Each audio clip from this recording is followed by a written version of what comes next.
భీమ్స్ గారు మాట్లాడతారు ఇప్పుడు, చూడండి. కమాన్. అందరికీ నమస్కారం. బూట్కట్ బాలరాజు ఫెబ్ 2nd వస్తుందండి.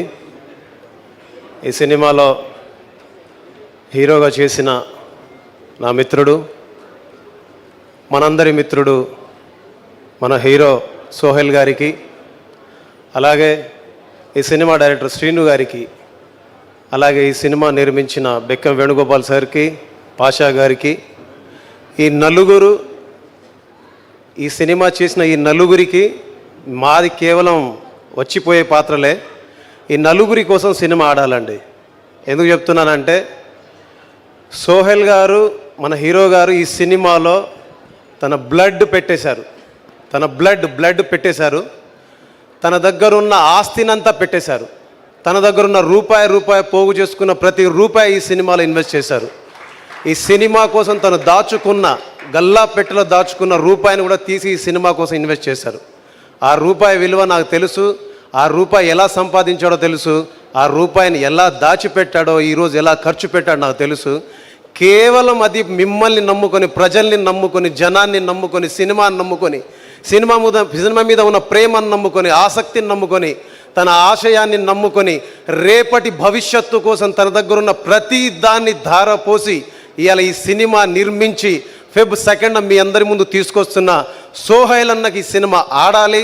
ఈ సినిమా తర్వాత 10 సినిమాలు, 15 సినిమాలు, 20 సినిమాలు తను హీరోగా సంతకాలు చేయాలని మనస్ఫూర్తిగా ఆయన స్నేహితుడిగా కోరుకుంటున్నాను.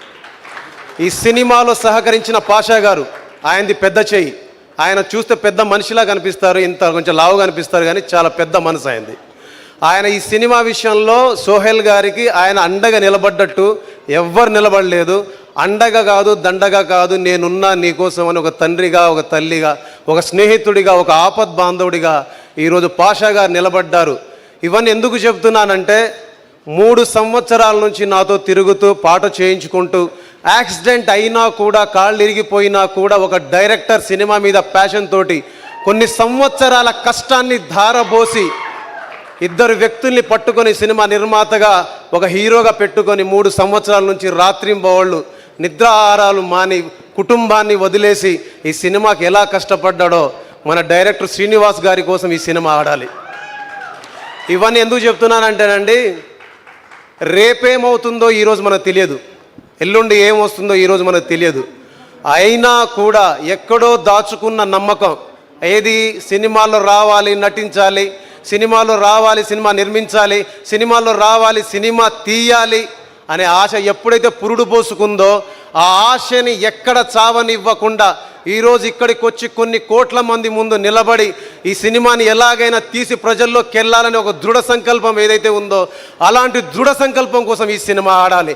అలాంటి దృఢ సంకల్పాన్ని మీరందరూ బలపరచాలి.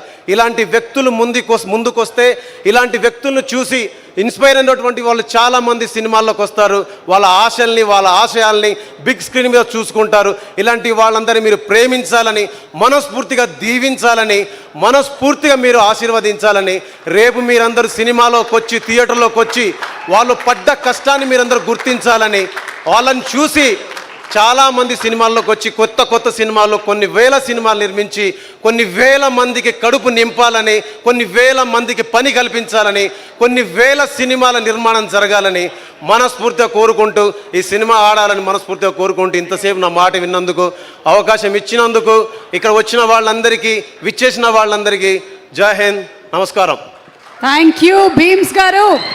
భీమ్స్ గారు కూడా కష్టం విలువ తెలిసినటువంటి మనిషే. ధమాకా సినిమా ముందు వరకు ఆయన ఎంత కష్టపడ్డాడో, ఎలా హార్డ్ వర్క్ చేశాడో మనందరికీ ఆయన మాటల్లోనే అంతకుముందు చెప్పడం జరిగింది. సో అలాగే సోహెల్ సినిమా కూడా చాలా పెద్ద సక్సెస్ అవ్వాలని మేమందరం కోరుకుంటున్నాం.